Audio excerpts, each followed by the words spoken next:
to Americans, but very well known to a lot of Europeans, this island has been a holiday hotspot for years. And as a result, there's some spots to avoid that you may have heard of, and there's some spots to really go and see that are beautiful, calm, quaint, and perfect. I lived in Mallorca for 3 years. I actually launched this company from there. And so I'm going to take you to some of my favorite spots and make sure to point out some of the places that you should probably avoid. All right, let's start off in Palma. Alrighty, so here's where we're heading. Straight into Palma. Mallorca is an island here in the middle of the Mediterranean. It's about 100 miles south of Barcelona. You can actually take a ferry there if you'd like.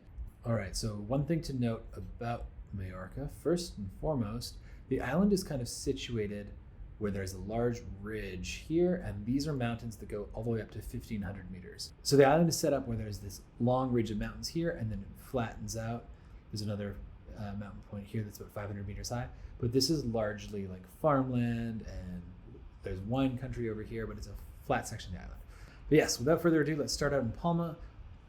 Palma is such a charming little city, and there's so much to see. Of course, one of the most impressive things about the city is the cathedral that lives right here. I actually designed the first product for Solgaard, the Life Pack, sitting with the view of this cathedral. So the city of Palma is set up like a lot of European cities where there's a center. There's the city center that has a ring road around it, and then there's an outer ring again. And so kind of as you work your way into the middle of that center, you'll be in the walled city of Palma. The city is largely built around the port, and so if you want to hang out in the port, there's kind of a few key neighborhoods. So over here is Santa Catalina. If you want kind of hipster, Swedish, like cozy vibes, this is the part of town that you want to be in. There's a lot of good bars, there's a lot of good restaurants, and all of that. And the center can be a little bit touristic around the cathedral, and this area over here is very tiny, cute, quaint little streets, and a lot of small restaurants that can be seen. This is the cafe I used to have breakfast at all the time. I wonder if I'm actually sitting here in one of the pictures. No, I'm not. That's too bad. I used to have breakfast here every day, and actually if you look in, coffee and half a toast is €2. Brilliant. In the summer months, in July, August, it can be quite packed with tourists, which is maybe a bit more than you want, but the rest of the year, it's gorgeous. But now what I want to do is take us on a road trip that I've done many times. It's about 3 or 4 hours of driving if you do it quick, but then if you make some stops, you can stretch it out, add in a stop or two. So we're going to start in Palma. We're going to drive down the road here. You can kind of stay along the coast, pop in on the highway, come down here to Andratx, go down to Port Andratx, check this place out in here, come back up, and then as you get on the road from Andratx, this is where it's one of the most beautiful roads in the world. So you hit this mountain road that goes through up here, all the way through these windy mountain roads. And then there's a little shortcut goat road that's here. You can come back to Dea, and then you can go to Porto Soler, and then you can come back. This will be one of the most beautiful drives you'll ever do in your life. So starting out, your first real waypoint should actually just be Port Andratx. You can kind of skip your way over there. Port Andratx is a port that has some like pretty big yachts in it, and also some regular fishing boats. I'm going to suggest you come in here and you go to Tim's. It's now called Tim's Takeout because of COVID, but they've got this little balcony right here. You can sit, have a burger, and enjoy the views of this little town, knowing that you're about to drive up into these mountains. From there, you'll take the main road back up in through Andratx, which is actually a really charming town. What's interesting about Andratx is their cathedral here has no windows. It looks just like a weird big brick building. Because it's inland, even just 5 or 10 miles or so, because it's inland that little bit, it makes it so, it gets so hot in the summer that having windows would allow the heat to get in. And so they have these little like peephole windows that help let the heat out so it stays cool in there for the summertime. From Andratx, then you jump onto this road, you come out of this roundabout, and I always like pin the gas coming out of that roundabout. You get onto the MA10 highway, and this is where things start to get beautiful. You just get a really good taste of mountain roads the whole way up. So as you take the MA10, you continue on that. You get into some great little twisty roads. As we continue on the road, you stay on the MA10 the whole way. You'll come through this little town of Esteyencs, which is a small little place. There's these cute little towns you can stop at. You can just pop in for a cafe, coffee or whatever as you're going. And then you'll start to notice some pirate towers as you drive around the island. So there's a network of around 300 towers connected all throughout the island. They were used back in the day. If there was ever going to be intruders, they would light a fire in this one, and then they would light a fire in the next one, and there was 300 of these surrounding the entire island. So if there was ever a threat, all of the fires would go on in all of them, so people would be alert to know that there was a threat coming. So this is Torre del Verguer, one of the more beautiful ones on the island. Moving swiftly along, all these little towns have small ports, and you can always pop down to them and check them out. So typically you'll have a town that says, like right here, there's Valdemosa, and then just down here, there is Port de Valdemosa. So typically, the way that things were back in the day, being near the port, being near the water, wasn't seen as luxurious, because that was actually high risk. Because when you lived near the water, there was actually a higher chance of attacks from pirates or from fishermen from other villages or anything like that. And so you'd want to live inland, and the fishermen and stuff would live in the port, and they would then bring the goods up to the town. So as a result, some of these roads are narrow and quite precarious to come down, but that does make for some beautiful, beautiful driving. So there's not enough room for 2 cars on a lot of these little roads. So you'll have to kind of back up sometimes and let somebody pass through. But you kind of get these stunning views the whole way down as you're kind of exploring. So enjoy that road down. That's super charming. Port de Valdemosa is a beautiful little spot to have lunch, something like that. And then also the town of Valdemosa back here is one of the more special places on the island. That is just really stunning. Carrying on from there, you'll get back on the MA10 again, and you'll head over towards Dea. Now, Dea is a place that has been featured in a lot of Soul Card photo shoots and for videos.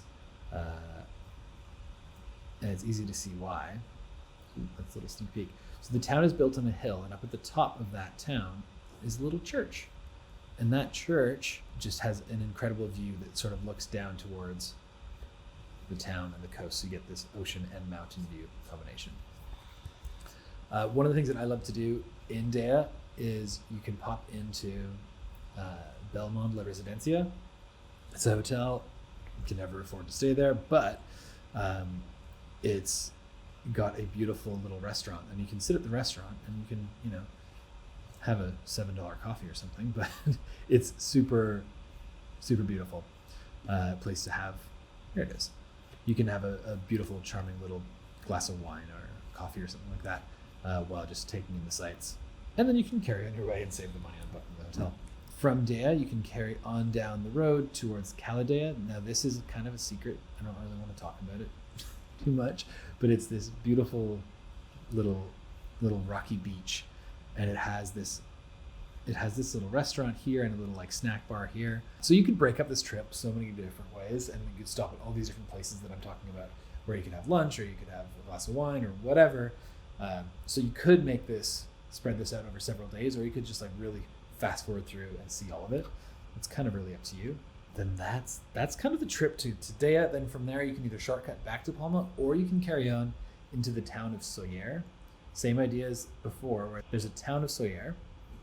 So that's just another 15-minute drive or so from Caladea to Sóller.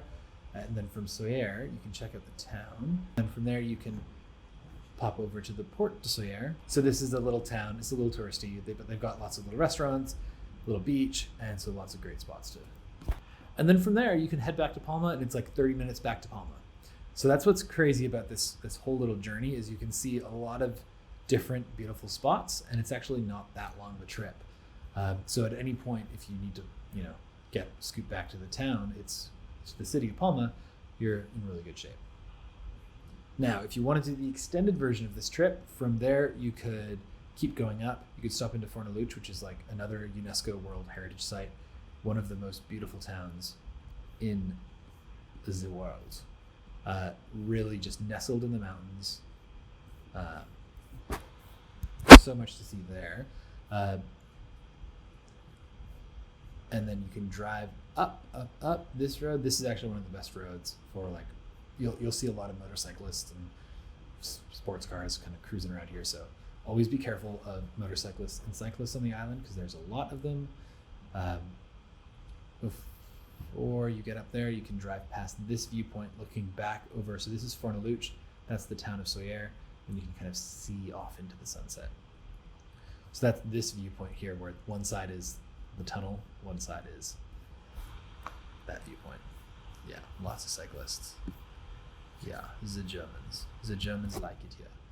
Then you drive through the tunnel, and you can go through these two, which they're dried out in the photos here, but these are water reservoirs that provide water for most of the island. So up here, we're near Puigmayor, like I talked about. This is one of the tallest. This is the tallest point on the mountain. Look at that!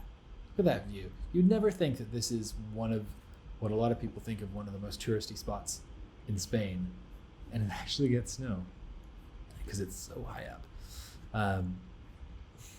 Wild donkeys, love it, love it. So this kind of gives you a bit of an idea. Then from there, you can carry on driving.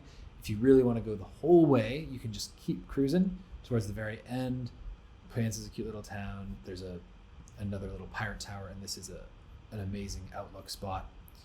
Up here, Es Colomer. And then if you keep going to the very end, you can get out to Formentor, the lighthouse at the Cap de Formentor. It's the crazy, twisty, amazing road. I've heard many cyclists say it's the best cycling road they've ever been on in their life, that stretch. See, there's these like, there's a few goats that are there at this lighthouse. So these goats just like hang out and get food from people. And they're not shy of people. They'll come up to you and try. Look at this guy. Stay away. Look at this. They'll just jump on your table while you're having a coffee. Anyway, great road. And then from there, if you're out at Formentor, it's about an hour back to Palma. So yeah, that is Mallorca in a nutshell. Some of the highlight spots you should go and some of the places you should stay away from. There's obviously so much more to see because the island is so massive. There's over 1 million people that live on it full time, and in the height of summer, there's 6 or 7 million people on it sometimes. So there's so much to see, but this is my little taste of what you should definitely see if you're there and you have a couple of days to go explore. Have fun, safe travels. Don't forget to like and subscribe, and if you like it, tell us where you want to go next, and we'll take you on a trip.